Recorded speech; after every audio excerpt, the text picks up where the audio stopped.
Hi friends, எல்லோரும் எப்படி இருக்கீங்க? லாஸ்ட் லெசனில் கேஸ்லிங் அப்படின்ற ரூல் பற்றி பார்த்தோம். கேஸ்லிங் அப்படின்னா கிங்குக்கும் ரூக்குக்கும் நடக்கிற மூவ், கரெக்டாக? அதே மாதிரி இன்றைக்கு என் பாசன் அப்படின்ற ஒரு ரூல் பற்றி பார்க்க போகிறோம். இந்த என் பாசன் மூவ் நம்மளோட பானுக்கும் ஆப்பனண்ட்டோட பானுக்கும் நடுவில் நடக்கிற ஒரு மூவ். சரி, இப்போ இந்த என் பாசன் எப்படி நடக்குது அப்படின்றத பார்ப்போம். நீங்கள் கேம் விளையாடிட்டு இருக்கீங்க. போத் செட்டப் இந்த மாதிரி இருக்குது. இப்போ பிளாக்கோட டர்ன். பிளாக்கு இந்த பானை ஓப்பன் பண்ணி விடணும்னு நினைக்கிறாங்க இப்போது. ஸோ தட் இந்த பிஷப்பை அவங்க இங்கே வச்சுக்கலாம் அப்படின்றதுக்காக இந்த பானை ஓப்பன் பண்ணி விட நினைக்கிறாங்க. இப்போ அவங்க ஒரு ஸ்டெப் மூவ் பண்ணால் என்ன ஆகும்?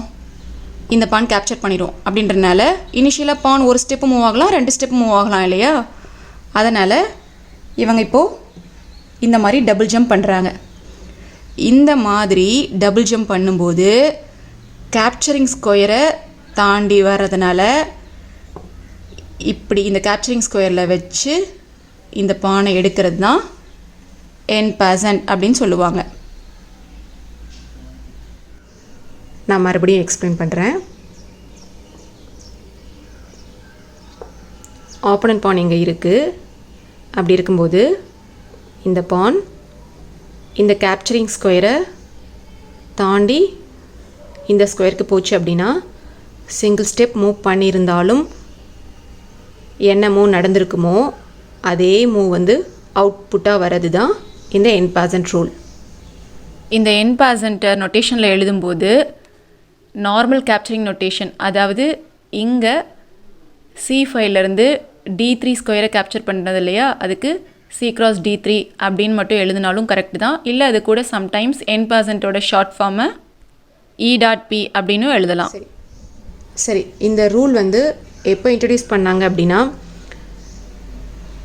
பான் டபுள் ஜம்ப் மூவ் பண்ணலாம், அதாவது ஃபர்ஸ்ட் மூவ் மட்டும் டபுள் ஜம்ப் மூவ் பண்ணலாம் அப்படின்ற ரூல் இன்ட்ரடியூஸ் பண்ணப்போ இந்த மாதிரி ஆப்போனன்ட் பானோட கேப்சரிங் ஸ்கொயர்லேருந்து இந்த பான் தப்பிச்சு போயிடக்கூடாது அப்படின்றதுக்காக டபுள் ஜம்ப் பண்ணாலும் ஒரே ஸ்டெப் மூவ் பண்ணியிருந்தா என்ன மூவ் நடந்திருக்குமோ அதுதான் அவுட்புட்டாக வரணும் அப்படின்றதுக்காக இந்த என் பாசன்ட் அப்படின்ற ரூல் இன்ட்ரடியூஸ் பண்ணப்பட்டது. இதில் இன்னொரு விஷயம், நம்ம ஃபஸ்ட்டு பார்த்த போர்ட் செட்டப்லேயே நான் மறுபடியும் வச்சுருக்கேன். பிளாக் இப்போ எங்கே மூவ் பண்ணுறாங்க அப்படின்னா டபுள் ஜம்ப் பண்ணும்போது நம்ம இங்கே வச்சு என் பாசன்ட் பண்ணலாம், கரெக்டாக? இந்த ஸ்கொயரில் வச்சு என் பாசன்ட் பண்ணலாம். ஆனால் அங்கே வைக்காமல் ஆஸ் யூஷுவல் நம்ம ஃபார்வர்டும் போடலாம், அது நம்ம இஷ்டம். இந்த மாதிரி என் பாசன்ட் பண்ணுற மாதிரி பொசிஷன் வந்துச்சுன்னா நம்ம என் பாசன்ட் பண்ணுறதுனாலும் பண்ணிக்கலாம், இல்லை அதனால் நமக்கு எந்த அட்வான்டேஜும் இல்லை அப்படின்ற பட்சத்தில் நம்ம என் பாசன்ட் பண்ணாமல் வேறு மூவ்ஸும் பண்ணிக்கலாம். கண்டிப்பாக என் பாசன்ட் பண்ணி தான் ஆகணும் அந்த மாதிரியெல்லாம் எந்த ஒரு ரூல்ஸும் கிடையாது. அதுக்கப்புறம் இதில் இன்னொரு விஷயம், இந்த மாதிரி என் பாசன்ட் பண்ணும்போது இந்த மாதிரி டபுள் ஜம்ப் பண்ண உடனே இம்மிடியேட்டாக பண்ணினா மட்டும்தான் இது அப்ளிகபிள். அதாவது இம்மிடியேட்டாக பண்ணால் மட்டும்தான் இந்த கேப்சர் பண்ண முடியும்.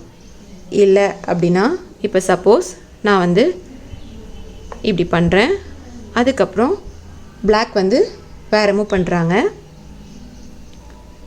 ஸோ இப்போ நான் வேறு மூவ் பண்ணுறேன். இப்போ இவங்க நான் என் பாசன்ட் யூஸ் பண்ணுறேன் அப்படின்னு சொல்லிவிட்டு இந்த என் பாசன்ட் ரூல் நான் பண்ணுறேன்ட்டு இப்படி கேப்சர் பண்ண முடியாது, இது தப்பு. என் பாசன்ட் அப்படின்றது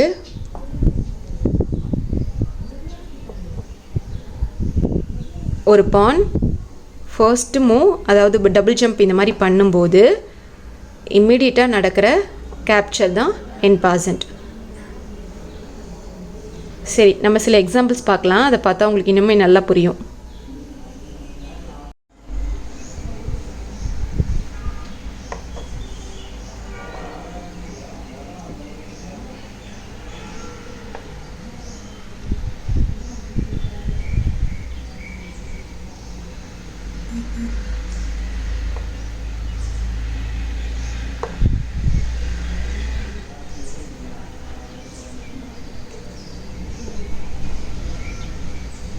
இது நார்மல் கேப்சர் இப்போ நான் பண்ணது. இதுக்கு முன்னாடி சித்து பண்ணது என் பாசன்ட்.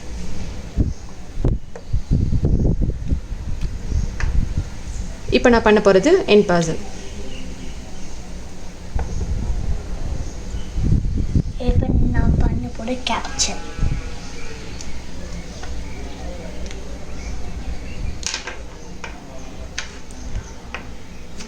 ஓகே, இது ஒரு சிம்பிள் ரூல் தான். இந்த ரூல் உங்களுக்கு புரிஞ்சிருக்கும்னு நினைக்கிறேன். நல்லா ப்ராக்டிஸ் பண்ணுங்கள். மீண்டும் அடுத்த வீடியோவில் சந்திக்கலாம். Bye friends.